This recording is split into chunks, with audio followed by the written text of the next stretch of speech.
And that's what we're talking about. Meconium with air traffic. You can expect that you'll need a mean at least equal to what you were on conventional. We really drop the hertz down.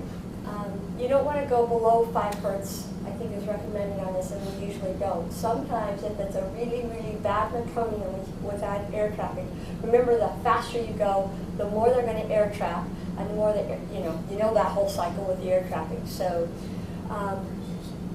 really sick kids, we will drop our hertz down to 5, 5 and 6, and you have bounce that you can see across the room. Is that kind of what you do with your kids in the unit? What do you do with your meconiums in the unit? Well, they're usually on the oscillator, so you really get a chance to. Yeah, okay. So, that would be your bad meconium with their.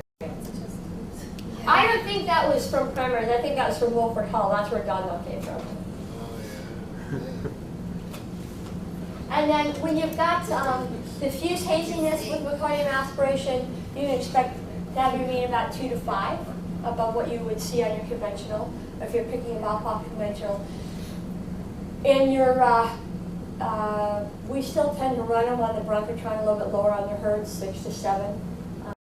I don't know that we've ever run a meconium up as high as 10, mainly because it's hard to get that kind of frequency with the amplitude that you need. Okay? And again, you've got good chest wall movement.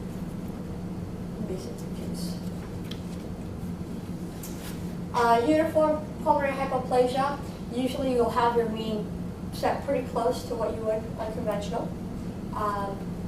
And usually when we get to these kids out in the field, they're not usually doing very well, most of them, so they're not savvy well. We put them on high frequency.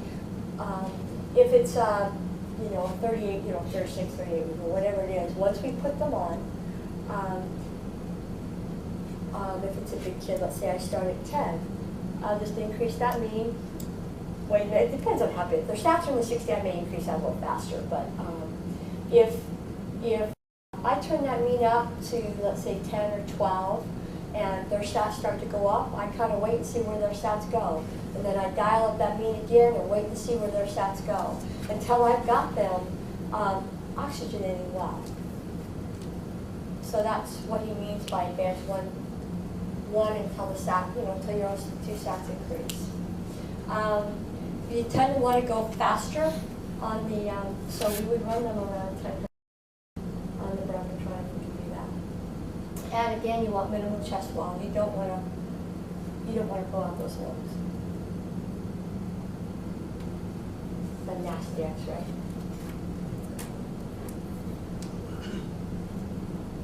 Non-uniform, 1 to 2 above what conventional, and you're going to want to look at your normal lung and see where you're at.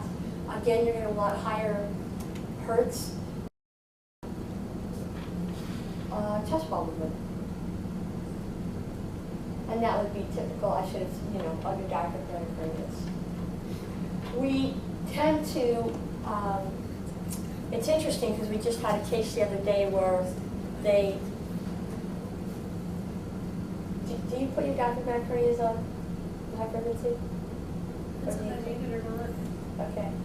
Well, interestingly enough, they don't do very well when they blow pneumos.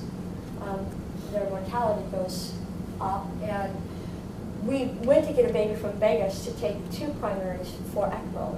They thought it was a CCAM, but by the time we got to primaries, and actually when you look at the X-ray, you would not see that the baby was a diaphragmatic hernia. But when they got to primaries and they did an ultrasound, because they were getting ready to put the baby on ECMO, the baby was a diaphragmatic hernia. And that baby would actually, during the shift that day, blow a pneumo, but it went undetected because the baby remained so stable on high frequency. So that's another thing I will point out.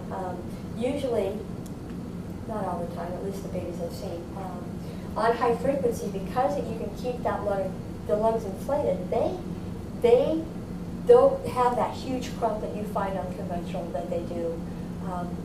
The baby actually has done well, never went on ECMO.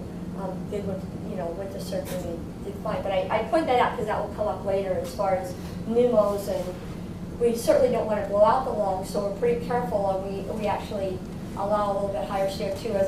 Do you allow higher CO2s with your diaphragmatic hernias? Sometimes you have to. Yeah. So we're pretty careful about not blowing them out. We talked a little bit about PIE. I really don't see a lot of this anymore. And your people yesterday said that you don't see a lot of PIE. Usually you want to drop your mean one below what you are on conventional. That's kind of where you're going to end up. And if you can wean more, that's great. And maintain your oxygenation. Higher hertz. You want a higher hertz. And this is, if I had a baby with PIE, I would probably try to push my bronchitron up a little bit. Hoping that we could, do that with less amplitude. And again, minimal chest wall movement. Let's get your PIE. The gross air leaks, usually about 1 over what you're on conventional. Higher hertz, you're looking at higher hertz. You want minimal chest wall, you want a little bit more than minimal, but that's kind of where you're going to be on the gross air leaks. That's a nice gross leak. And with the term babies, usually about 1 to 2 above your conventional, you're probably going to have to run your hertz 8 to 9. You may be able to get in 10. So you're going to have to see what your kids do here and how it works. It's the nuances of the vet. And I'll tell you, while it can be frustrating at first, once you've worked with it a little bit. Last night, Tim, we couldn't get him off it. Oh, this is great, now I want to use it. So can I take it out? So once he started playing with it, he was ready to go. Decided he was ready to go. All right, we're